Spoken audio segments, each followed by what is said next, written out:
Hello lads, lassies, and those of unspecified gender, it's the Irishman here, and today we're going to be talking about what would have happened if Bardock went to Earth with Goku. It's important to note I will only be using the Bardock we see in Dragon Ball Z Special Father of Goku. Normally, I would create a mix of Super Bardock and Z Bardock for a more compelling narrative. Although, for the story I'm trying to tell, Bardock from the Z Special fits the mold perfectly. Alongside that, we're also going to be taking into account everything we saw from that special, because even though it isn't canon, neither is this What If, so everything's fair game. Now, with all the background work set up, let's get into the story of this What If. Bardock and his squad are currently terrorizing a planet known as Kanasa, with inhabitants that are able to see into the future, as well as other magical abilities, such as imparting those same visions onto others. In most circumstances, this would be a useless ability. Everybody on their planet is capable of seeing the future, and it's not like they leave very often. However, when people come to terrorize their home, they're able to use this as a way to temporarily stun whoever they're affecting. With control over this foresight, it can definitely be a gift. However, in its early stages, it's more akin to a curse. You can't control when you get these flashes. So when you do, if you're not prepared, you're susceptible for any kind of attack. And that's exactly what happens here. Although the Kanasans are not very powerful, at least not compared to the Saiyans. So even though one of them is able to get a couple of strikes on Bardock, the warrior is ultimately unfazed, if not having a couple of bruises. His teammates are able to step in and take out that Kanasan, ultimately extincting the species. The last of their kind was definitely the most important though, being able to continue their legacy in the form of giving Bardock his most powerful tool. His first vision is that of Frieza destroying their homeworld, and he's definitely not going to let that slide. The Emperor is about to do to his people what he and his group just did to the Kanasans. The only difference is, Bardock has the strength to stop it. Well, strength isn't the best word, because on his own he can take down Frieza. He knows that, although he does have the cunning and know-how to be able to prevent his entire race's extinction. His first order of business is commanding his squad not to return to planet Vegeta, or take any orders from Frieza and his forces. They're the enemy here. Tora, the second in command of the group, would assume that he's just wanting to stage some sort of an uprising against Frieza and would ask about this, although Bardock insists that's not what he's doing. He got some sort of an ability from the psychics here. He got some of their power. He can see the future. He knows how this sounds. It's crazy. Although if Frieza wanted to, he could take out all of the Saiyans, and the way he would do it is calling them all back to planet Vegeta, which is exactly what happens. Only moments after Bardock makes the claim that Frieza's going to try and kill them all, he orders every single Saiyan to return to their homeworld, which Bardock is quick to point out. Shrigash, the plus-size member of the group, would say that this is all some sort of an elaborate joke. Bardock must have had some sort of inside intel on what Frieza's plans were, and it wasn't to destroy the Saiyans, but rather to give them new equipment. Fasha slaps him on the back of the head and says that doesn't make any sense. If they were going to be given new equipment, they could do it individually, or it could be waiting on planet Vegeta for when they naturally returned. Why would every single Saiyan have to come at one time? Borgos, the more short-minded and optimistic of the group, would say that maybe it's some sort of a surprise party for their good job taking on all these planets. Tora looks to his bigger friend and says that's sadly unlikely before talking with the rest of the group. The more they discuss this, the more it makes sense. Frieza is going to destroy the planet and kill every other Saiyan on it, but how are they supposed to stop this? Fasha says that she'll get in contact with the king. Her and Vegeta had been getting along quite well over the last few months. Nothing serious or anything, but maybe she can convince him to stand up against the tyrant. Bardock says that's a good idea, but tells her to make sure they're off planet when discussing this.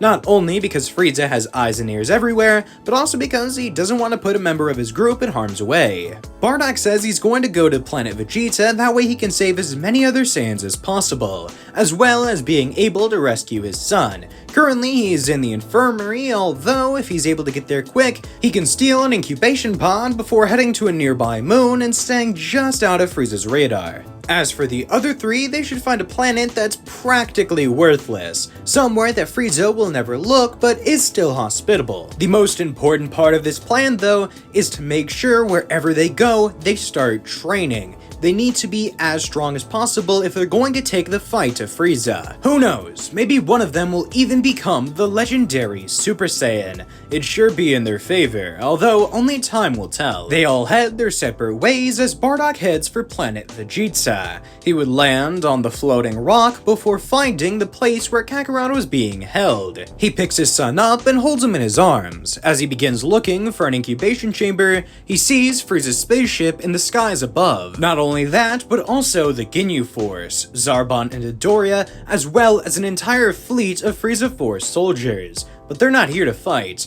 They're here to watch the fireworks show. Under his breath, Bardock curses it all. He was hoping he could have saved at least a couple other Saiyans, or at least grabbed an incubation pod, but it seems the only way for him and his son to survive is to leave right now. Thankfully, he's able to get off the planet before then seeing the entire world be engulfed in flames. He was really hoping that his visions were just lies, fantasies placed in his head to disorientate him in battle, although it appears that's not the case. Everything that he's foreseen has played out in front of him, the destruction of his homeworld as well as the deaths of billions. He can't think about that though. All that matters right now is finding a place to stay that Frieza won't be able to observe, although all of the moons near planet Vegeta were also destroyed, if not being scattered out by Frieza Force soldiers. He decides to just wing it, inputting a random command into the spaceship and finding a planet that seems hospitable and is also too small to really be on Frieza's radar. After the destination is inputted, both he and his son would go into a cryogenic-like slumber. That way, they don't have to endure the brutally boring trip that would take place. Months would pass where they wouldn't age, they wouldn't think, because if they did, they would be left wandering around empty space with nothing but their thoughts. They arrive at a green and blue sphere, known as Earth. A place that is more than hospitable. In fact, it has some of the best food in the universe, very breathable air, and very drinkable water. Well, in some areas. Those two things can vary, although they land in a great destination, known as Mount Paozu. They would meet an old man after waking up. He noticed the spaceship fall from the stars as if it was one of those very own. He admits that at first he was a little worried, thinking they might be alien invaders here to conquer the world, although they seem like nice guys. Bardock laughs to himself, thinking in another time he probably would've. Although, right now, he's not trying to attract attention from pretty much anybody, but most definitely Frieza, and conquering an entire world might just do that. Although, he does need to bolster his forces. It seems as if the rest of his group chose different planets to go to, so he's going to need to find other powerful warriors to train with. Bardock says to just take care of the kid, he has to go find some people worthy of sparring with. Grandpa Gohan is kind of strong, but nowhere near the Saiyan's level. Of course, the old hermit would agree, although he asks what the boy's name is, to which Bardock says he never really put much thought to it. The scientist back on Vegeta called him Kakarot, but he doesn't really care. Give him a human name if anything. Bardock would rather his son grow up in a more peaceful environment than he did. Not that he cares about him or anything. Then the space warrior flies off, looking for less fragile beings for him to spar with. He would come in contact with the dinosaurs, world champions, although none of them were able to push him. The strongest beings that Earth had to offer were pretty much nothing in comparison to him, which will do good to mask his power from Frieza's radars, but he was really looking forward to having a good sparring partner, somebody he could train alongside and grow with. Sadly, instead, he decides to just live in solitude, finding a pretty cool cave to stay in and grabbing some furniture from a human store. When they ask him for some sort of compensation, they need to be paid after all. Instead, he just grabs out a giant hunk of meat he had saved from a dinosaur he cooked a while ago. That's some pretty fine meat right there. Maybe a little overcooked, but I was never the best chef. He then flies off with all of his admittedly stolen goods. Sir, I do believe we just got robbed. You're fired, Jimmy. Arriving back to his cave, Bardock is able to make a pretty nice home for himself. He starts a fire in the middle, but moves his furniture a little farther away. One of his couches nearly got set on fire because he didn't exactly know how that worked. Nevertheless, he begins his training, and he does grow pretty strong in the next couple of years, although eventually he is approached by a wizard, or more accurately a witch. This old witch lady named Baba was hosting a tournament, but more so than that, she also had her hat in a couple other rings. So when her brother, known as Mutan Orochi, tells her about an incredibly powerful fighter who came to Earth, she's more than interested. She meets with the Saiyan and decides that she has to have him on her team.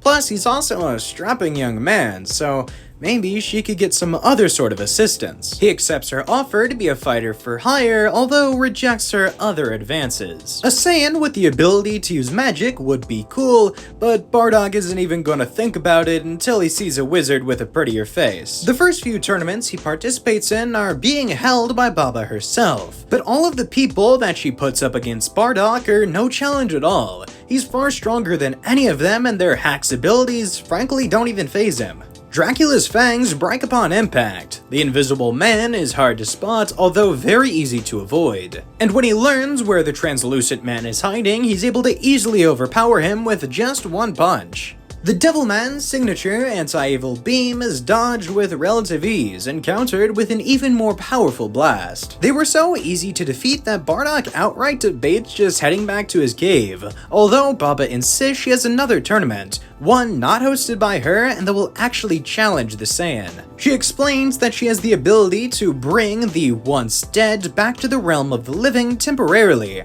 but she has the same power in reverse, and when she's doing it out of her own volition, she doesn't have any restrictions. She can bring Bardock to the afterlife and have him stay there as long as he wants, specifically to participate in the Otherworld tournament. This actually catches Bardock's attention, because if it's the strongest warriors in the land of the dead, then they should be far stronger than just those on Earth. In fact, there might actually be some people even stronger than him, which really piques his interest. He can finally find those sparring partners he's been longing for.